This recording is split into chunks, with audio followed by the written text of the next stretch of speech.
Bismillahirrahmanirrahim. Assalamualaikum warahmatullahi wabarakatuh. Nama saya Mardiana Hasanah dari Akuntansi 4A.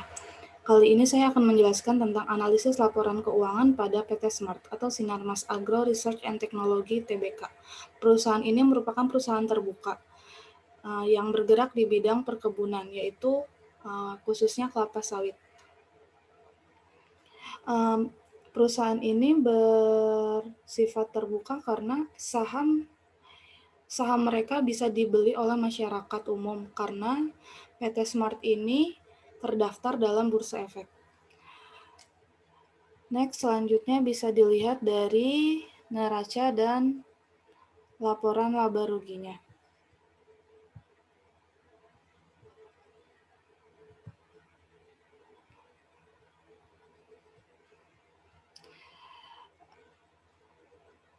Ini adalah neraca dan ini adalah laporan neraca yang bisa dilihat atau bisa di-download oleh masyarakat umum pada website Bursa Efek.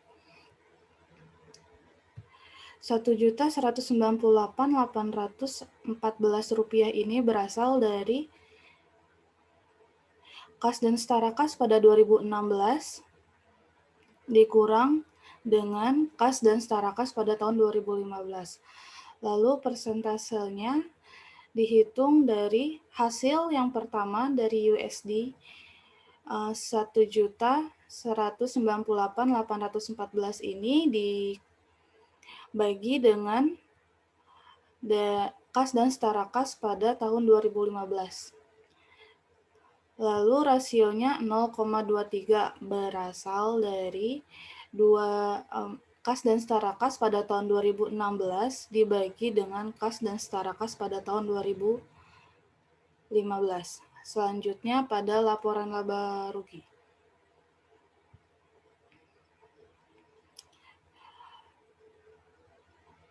Perhitungannya hampir sama. Pada USD 6.477.987 ini berasal dari pendapatan pada tahun 2016 dikurang dengan pendapatan yang ada pada tahun 2015. Lalu presentasinya berasal dari hasil perhitungan yang pertama tadi dibagi dengan pendapatan pada tahun 2015. Seterusnya seperti itu. Lalu selanjutnya kita langsung ke analisis laporan keuangan.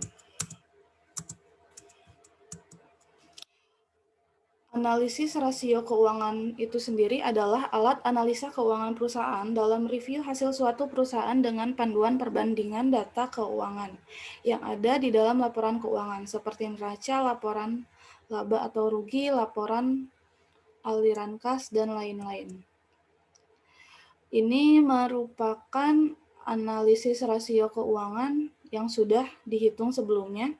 Yang pertama adalah rasio likuiditas. Rasio likuiditas itu sendiri adalah kemampuan perusahaan untuk memenuhi atau membayar utang jangka pendeknya. Dalam rasio likuiditas ini yang dihitung ada 4 macam, yaitu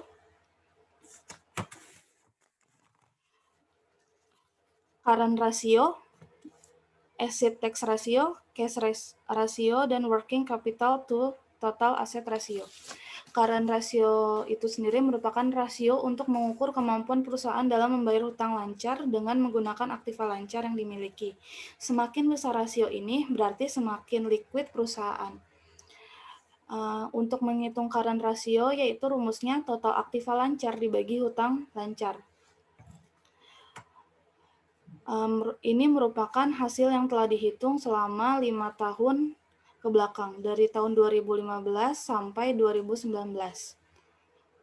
Selanjutnya, asset tax ratio. Asset tax ratio ini merupakan rasio yang menunjukkan kemampuan perusahaan dalam memenuhi atau membayar kewajiban atau hutang lancar dengan aktiva lancar tanpa memperhitungkan nilai persediaan atau inventory. Rumusnya adalah aktiva lancar dikurang persediaan dibagi dengan hutang lancar. Di sampingnya itu merupakan hasil yang telah dihitung sebelumnya selama 5 tahun ke belakang. Selanjutnya ada cash ratio. Cash ratio merupakan alat yang digunakan untuk mengukur seberapa besar uang kas yang tersedia untuk membayar hutang. Rumusnya adalah kas ditambah surat berharga dibagi hutang lancar. Di sebelahnya adalah hasil perhitungan yang telah dihitung. Selanjutnya ada working capital to total asset ratio, merupakan rasio yang digunakan untuk mengukur atau membandingkan antara jumlah aset lancar yang dikurangi dengan hutang lancar, kemudian dibagi dengan total aset perusahaan. Rumusnya itu sendiri adalah aktiva lancar dikurangi dengan utang lancar dibagi total aktiva.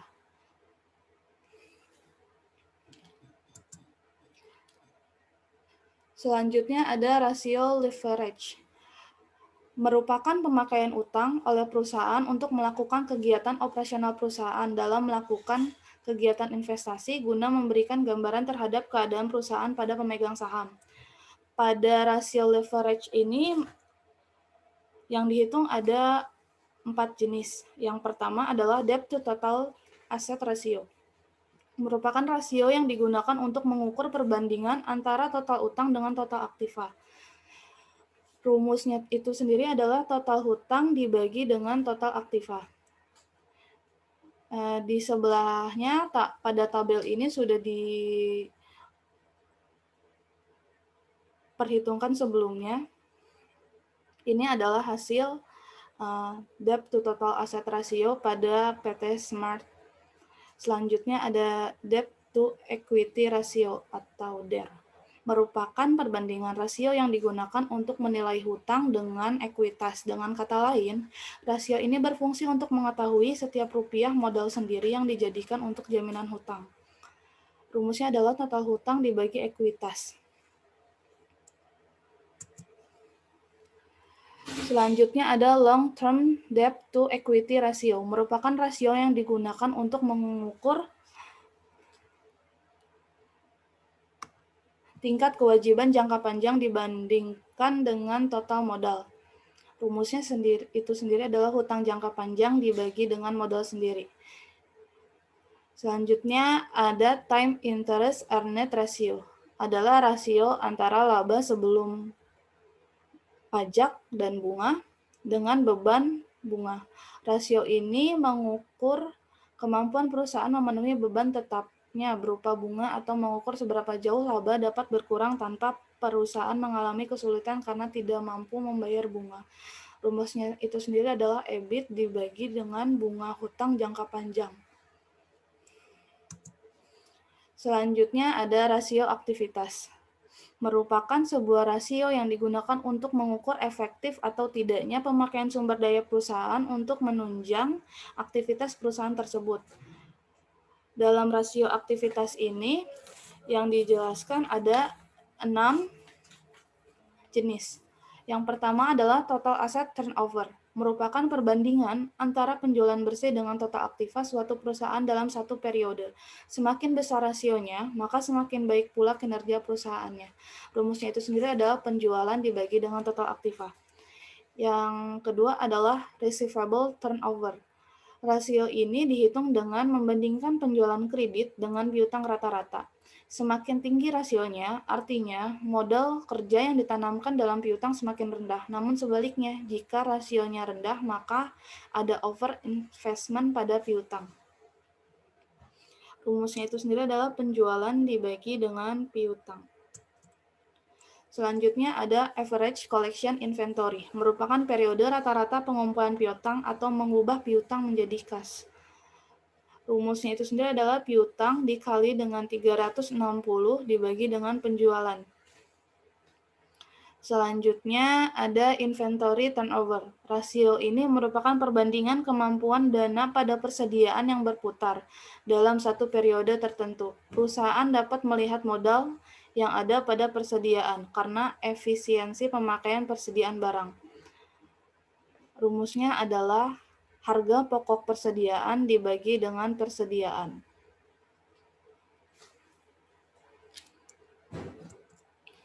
Selanjutnya ada average day inventory. Rasio ini dilakukan untuk menghitung beberapa hari rata-rata persediaan berada di gudang. Rumusnya itu sendiri adalah persediaan dikali 360 dibagi dengan harga pokok persediaan. Yang terakhir ada working capital turnover. Merupakan perbandingan antara penjualan dengan modal kerja bersih dalam satu siklus kas. Untuk mencari nilai modal kerja bersih, aktiva lancar harus dikurangi dengan hutang lancar. Setelah rasio ini dihitung, maka banyaknya penjualan yang diperoleh untuk setiap rupiah modal kerja dapat diketahui. Rumusnya itu sendiri adalah penjualan bersih dibagi aktiva lancar dikurang dengan hutang lancar. Yang terakhir dalam analisis rasio keuangan ini ada rasio profitabilitas, adalah kemampuan perusahaan memperoleh laba dalam hubungannya dengan penjualan, total aktiva, maupun modal sendiri. Dalam rasio profitabilitas ini yang dihitung ada 3 jenis.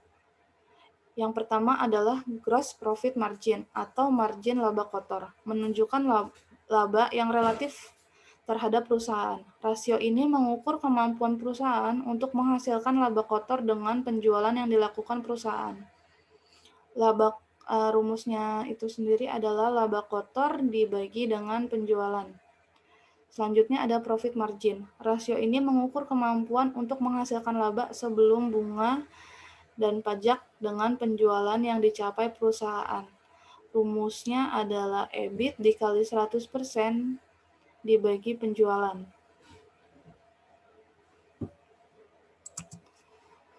Selanjutnya ada net profit margin, margin laba bersih, merupakan ukuran keuntungan dengan membandingkan antara laba setelah bunga dan pajak dibandingkan dengan penjualan. Rasio ini menunjukkan pendapatan bersih perusahaan atau penjualan. Rumusnya itu sendiri adalah IT dibagi penjualan dikali 100%. Selanjutnya ada operating income ratio. Rasio ini untuk mengukur kemampuan perusahaan dalam mendapatkan laba operasi sebelum bunga dan pajak dari penjualan. Rumusnya itu sendiri adalah penjualan dikurangi dengan HPP atau harga pokok penjualan dikurangi dengan biaya dibagi dengan persediaan. Selanjutnya ada ROA atau return on asset. Rasio ini menunjukkan kemampuan perusahaan dalam menghasilkan laba dari seluruh aset yang dimiliki perusahaan.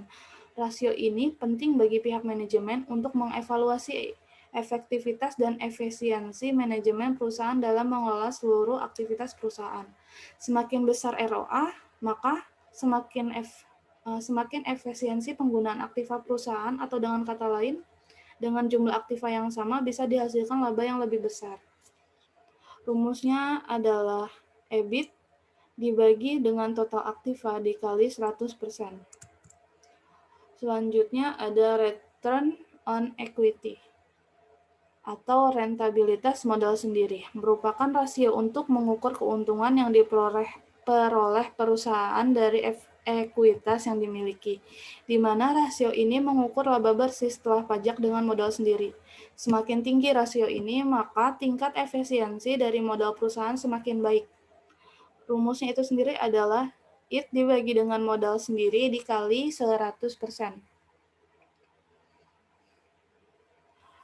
Selanjutnya ada return on investment. Adalah rasio yang menunjukkan hasil dari jumlah aktiva yang digunakan dalam perusahaan atau suatu ukuran tentang efisiensi manajemen.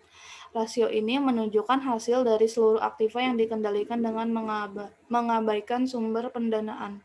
Rasio ini bisa diukur dengan persentase.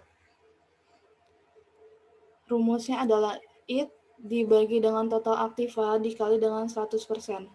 Untuk hasil dari perhitungan PT Smart ini sudah ada pada tabel yang sebelumnya sudah dihitung pada tugas yang telah diberikan. Selanjutnya ada analisis perbandingan. Yang pertama ada rasio likuiditas, ada current ratio, dan acid test ratio atau quick ratio. Ini merupakan perbandingan antara standar rasio pada perusahaan perkebunan dengan PT Smart. Bisa dilihat pada gambar grafik yang telah dicantumkan ya.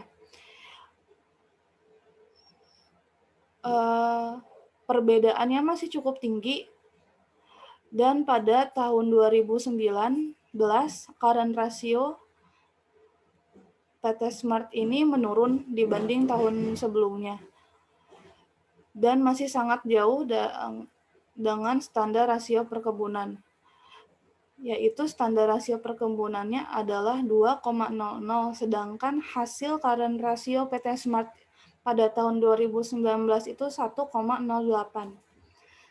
Dan pada quick ratio atau acid test ratio ini juga menurun di tahun 2019. Sedangkan dari tahun 2015 sampai 2018 terjadi penurunan dan kenaikan. Penurunan terjadi pada tahun 2017. Selanjutnya ada analisis perbandingan pada rasio leverage, yaitu ada total debt to total asset ratio dan total debt to total equity ratio.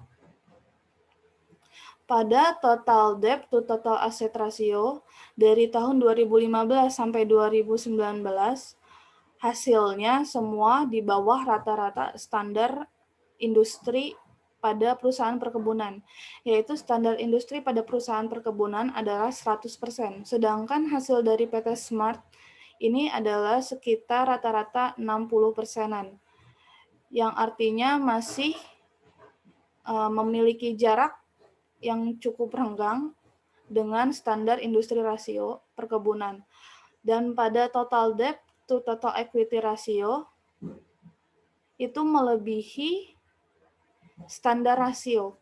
Standar rasio perkebunan itu adalah 100%, sedangkan hasil dari PT Smart ini rata-rata di atas 100%. Selanjutnya ada perbandingan rasio aktivitas. Pada rasio aktivitas ini ada total asset turnover dan receivable turnover. Pada total asset turnover ini semuanya masih di bawah standar rasio perkebunan, yang dimana standar rasio perkebunan ini untuk aset turnover adalah 2,00. Sedangkan hasil perhitungan aset turnover PT Smart ini di bawah 100 di bawah 1,50. Dan pada receivable turnover ini ada semuanya sama di bawah rata-rata standar rasio perkebunan. Standar rasio perkebunan untuk receivable turnover ini adalah 25,00. Sedangkan hasil perhitungan PT Smart ini masih di bawah 25. Selanjutnya ada rasio profitabilitas.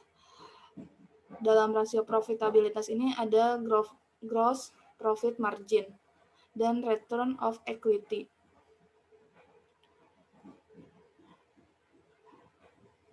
Untuk gross profit margin ini semuanya memiliki hasilnya masih di bawah standar rasio industri, dan return of equity juga pada tahun 2015 mengalami penurunan atau minus.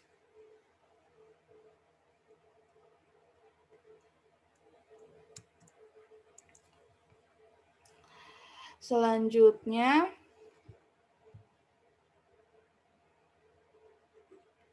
ada analisis tren. Analisis tren ini berbeda dengan analisis perbandingan, yang dimana jika analisis perbandingan ini dihitung atau dibagi dengan periode sebelumnya. Contohnya, jika kita menghitung analisis perbandingan pada tahun 2016, maka itu akan dibagi dengan tahun 2016. Lalu kalau misalnya analisis tren ini dihitung dengan tahun dasar. Jadi jika kita menghitung periode 2016 Seperti di contoh, kita menghitung selama 5 tahun dari 2015 sampai 2019. Jika kita menghitung 2016, maka tahun dasar atau pembagi dalam analisis tren ini adalah pada tahun 2015. Jika maupun itu 2019, pembaginya tetap pada tahun dasar, yaitu pada tahun 2015. Analisis tren ini sendiri merupakan teknik analisis untuk mengetahui tendensi keadaan keuangan apakah menunjukkan perubahan baik atau mengalami penurunan. Bisa dilihat ya di sini 100% ini merupakan hasil dari kas dan setara kas pada tahun 2015 dibagi dengan kas setara kas pada tahun 2015. Karena 2015 ini menjadi tahun dasar.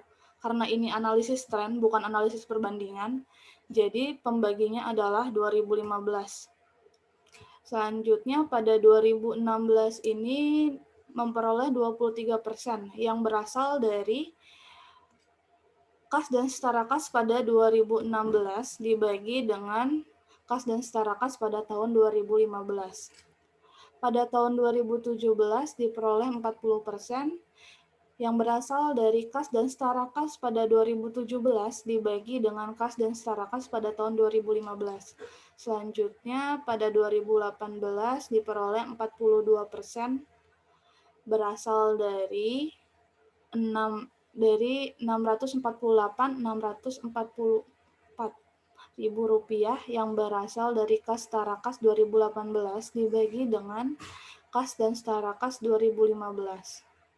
Selanjutnya pada 2019 diperoleh hasil 63% yang berasal dari kas dan setara kas pada tahun 2019 dibagi dengan kas dan setara kas 2015. Bisa dilihat di sini 2015 ini menjadi tahun dasar atau tahun pembagi. Selanjutnya ada analisis DuPont. Analisis DuPont ini merupakan teknik yang bermanfaat untuk menguraikan komponen dalam perhitungan rasio atau rasio return on equity. Penguraian komponen ROE atau return on equity ini memudahkan investor untuk lebih berkonsentrasi pada poin inti dari kinerja keuangan agar dapat mengidentifikasi kekuatan dan kelemahan dari sebuah perusahaan. Bisa dilihat di sini.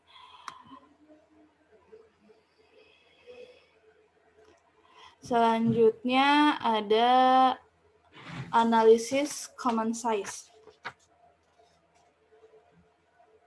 Analisis common size ini adalah analisis yang disusun dengan menghitung tiap-tiap rekening dalam laporan laba rugi dan neraca menjadi proporsi dari total penjualan untuk laporan laba rugi atau dari total aktiva untuk neraca.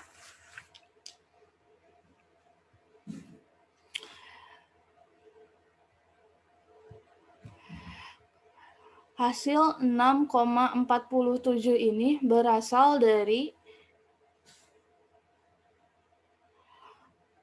kas dan setara kas 2015 yaitu 1.549.281 dibagi dengan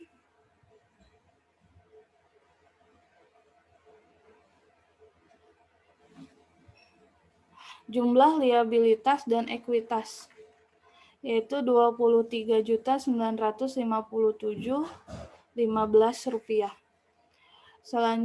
Untuk ke bawahnya sama, pembaginya adalah Rp23.957.15 yaitu jumlah liabilitas dan ekuitas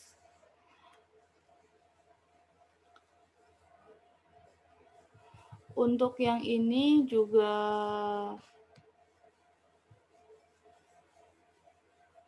sama ya. USD ini 100% berasal dari 36.230.113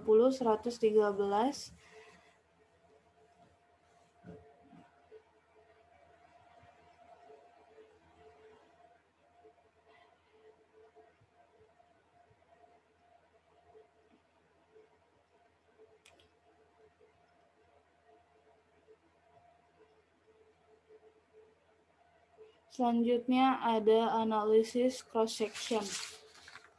Analisis cross-section ini adalah perbandingan data keuangan suatu perusahaan dengan perusahaan atau industri yang sejenis. Akan bermanfaat untuk melihat prestasi perusahaan relatif terhadap industri dan juga bermanfaat dalam kasus khusus seperti untuk menentukan bonus bagi manajemen perusahaan. Bonus bagi manajemen perusahaan pada beberapa perusahaan ditentukan berdasarkan keuntungan perusahaan relatif terhadap industri.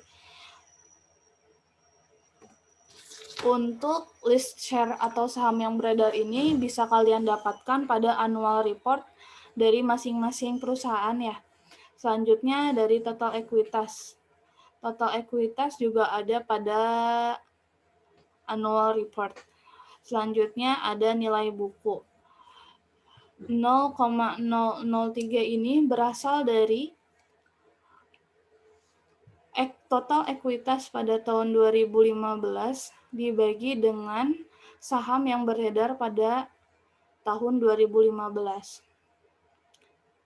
Selanjutnya ada return on of asset 0,86%. Ini sudah dihitung sebelumnya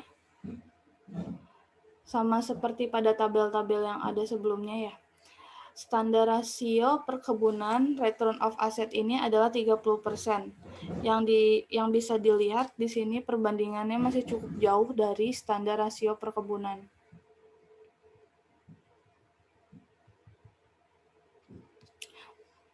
Lalu hasil dari return of asset dan nilai buku ini dijumlah dan dihitung rata-rata aritmatika dan tertimbangnya. 3,47% ini berasal dari total return of asset dibagi 5. Kenapa 5? Karena kita menghitung 5 tahun ke belakang. Atau ada 5 annual report yang kita hitung.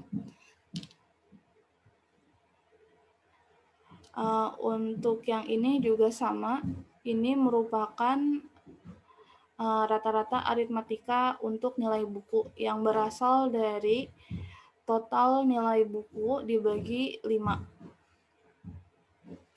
Lalu untuk rata-rata tertimbang ini yang pertama adalah berasal dari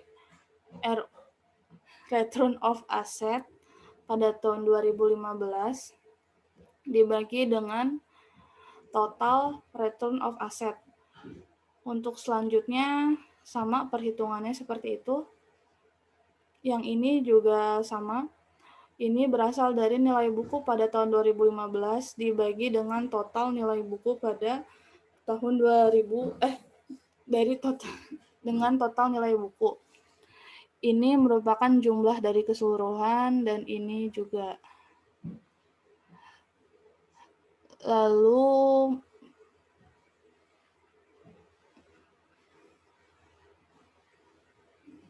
ada analisis time series. Analisis time series ini adalah analisis terhadap data historis untuk melihat tren yang mungkin timbul. Tren angka selanjutnya dianalisis guna mengetahui apa yang terjadi.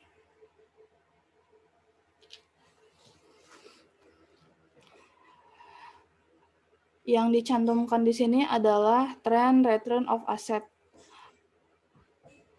Sebelumnya sudah dihitung dan dijelaskan ya di analisis rasio keuangan dan analisis cross section. Hasil dari return of asset PT Smart ini masih sangat jauh dengan standar rasio return of asset industri perkebunan.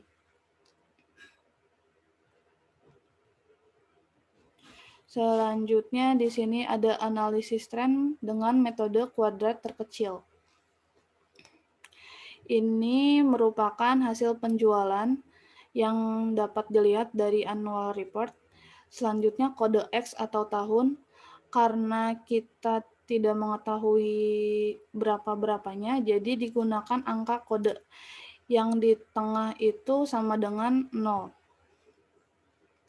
Lalu 72, 460, 226 ini berasal dari penjualan dikali dengan kode X pada tahun 2015. Lalu 4 ini diperoleh dari kode X pada tahun 2015 dikuadratkan.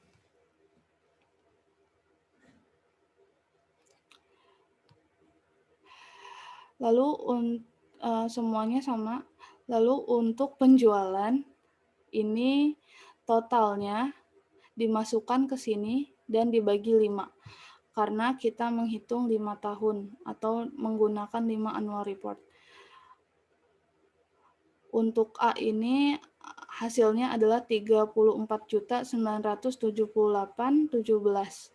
rupiah yang berasal dari jumlah Y atau pada penjualan ini 174.890.86 rupiah dibagi dengan 5.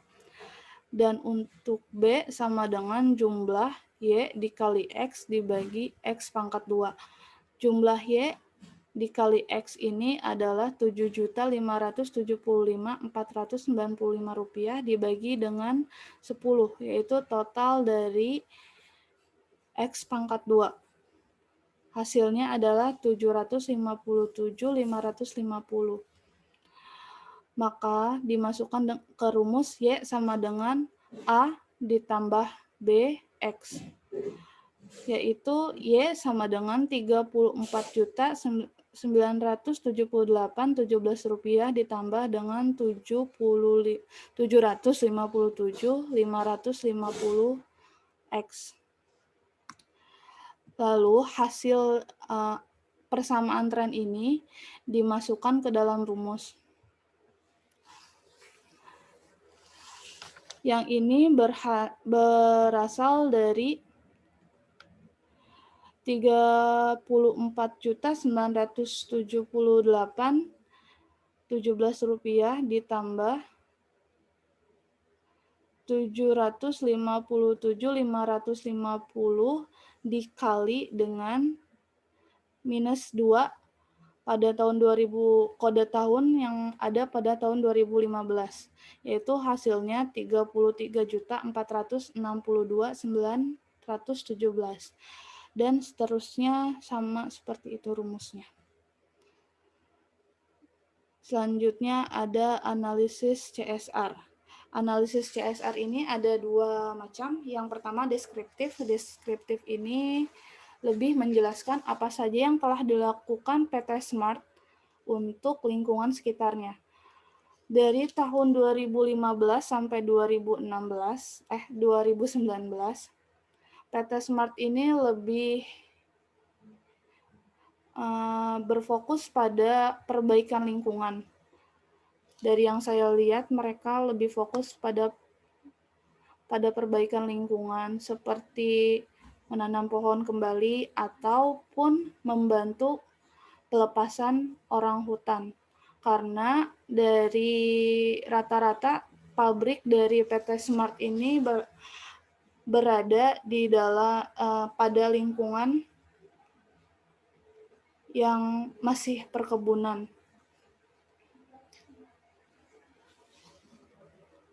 Selain itu, mereka juga banyak membantu masyarakat dalam bidang pendidikan ataupun kesehatan.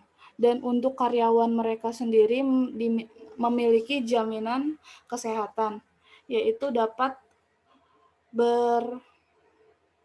berobat pada klinik yang dibiayai oleh PT Smart ini. Jadi si karyawan ini tidak mengeluarkan biaya untuk berobat. Dan untuk pendidikan anak-anak mereka akan dibiayai oleh PT Smart sampai SMP. Selanjutnya ada CSR Arsipal. Ini merupakan hasil dari perhitungan yang sudah saya hitung sebelumnya pada PT Smart. Hasilnya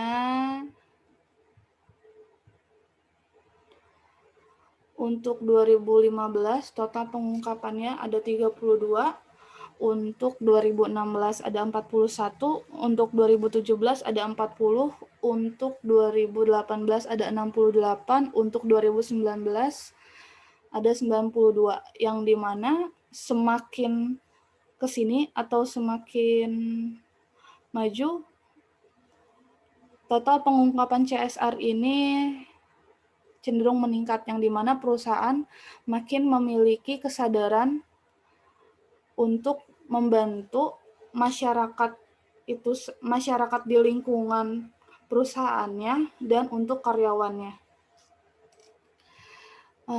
Sekian presentasi dari saya. Mohon maaf bila ada salah-salah kata. Wassalamualaikum warahmatullahi wabarakatuh.